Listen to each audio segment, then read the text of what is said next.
प्राचीन काल में उन्होंने बहुत बड़ी बड़ी क्या लिखी थी, कहानियां।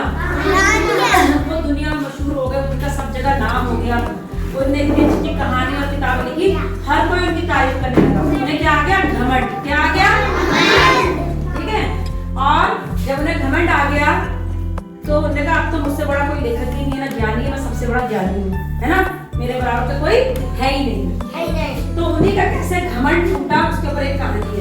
एक बार कालिदास जो है एक गांव से जा रहे थे पैदल पैदल, उन्हें रास्ते में क्या लगती है, प्यास।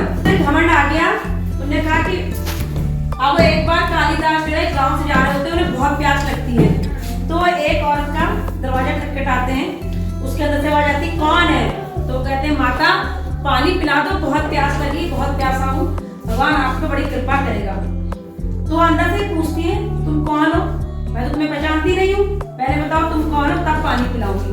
तो कालिदास क्या कहते हैं कि मैं पथिक हूँ। क्या कहते हैं, पथिक मतलब जो यात्रा करता है।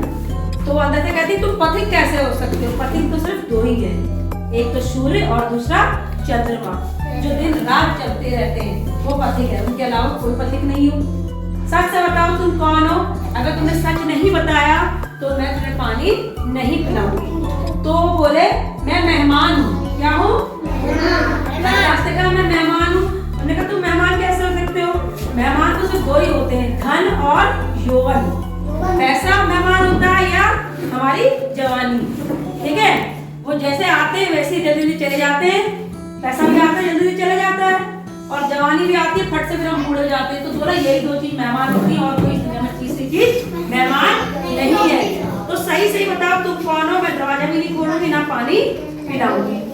अब उन्होंने कहा कि मैं सहनशील हूँ। कौन हो, सहनशील, मतलब सहनशील को सब बर्दाश्त होता है। तो वो महिला बोली तुम सहनशील कैसे हो सकते हो, सहनशील तो सिर्फ दो ही होते हैं, धरती या पेड़।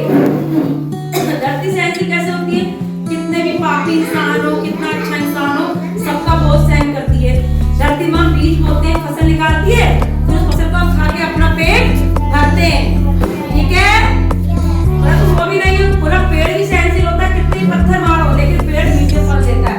पत्थर मारने पेड़ ये तो नहीं कहता फल नहीं दूंगा, अगर तुम किसी को एक थप्पड़ मार दो अगले दिन बोलेगा नहीं, लेकिन पेड़ को हम कितने पत्थर मारते हैं तो फिर भी हमें क्या देता है, मीठे फल। तो बोला दो लोग सहनशील है, पेड़। बोला तुम वो भी नहीं हो, सही से बताओ कौन हो, वरना मैं पानी नहीं पिलाऊंगी। अब उन्हें बड़ा गुस्सा आया, बोले ये तो कोई बात मानी नहीं। बोला मैं हठी हूँ, हठी मतलब जिद्दी। बोला तुम जिद्दी भी नहीं हो सकते, जिद्दी तो दो ही लोग होते हैं, एक तो नाखून और दूसरे बाल, ठीक है। नाखून और बाल कितना भी काटो फिर रुक के आ जाते हैं। तो बोले यही जिद्दी होते हैं, इनके अलावा कोई चीज जिद्दी नहीं होती, तो तुम हटी भी नहीं हो। सही से बताओ कौन हो, वरना पानी नहीं पिलाएंगे। आप वो बड़े परेशान हो गए, बोले अब मैं क्या करूं। बोला मैं सबसे बड़ा मूर्ख हूँ, आप तो पानी पिला दो। बोला तुम सबसे बड़े मूर्ख भी नहीं हो। बोला क्यों। बोला मूर्ख दो ही होते हैं, एक राजा और एक पापी।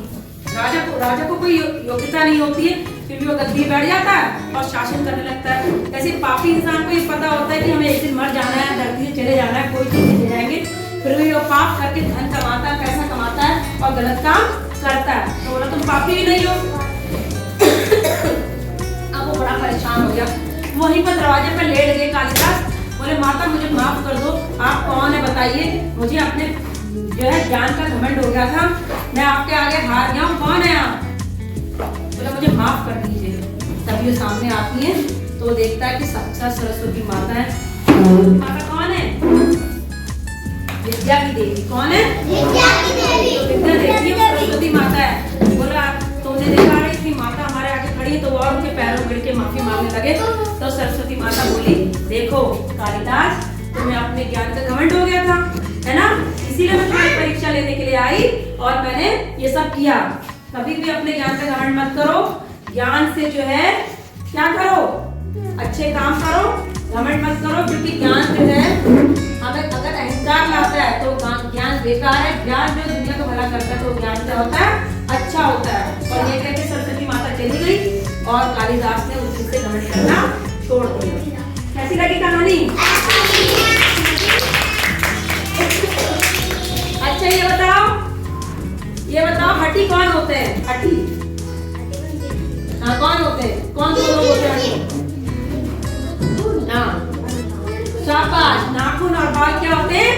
धरती। अच्छा ये बताइए मेहमान कौन होते हैं? कौन बच्चा बताएगा मेहमान?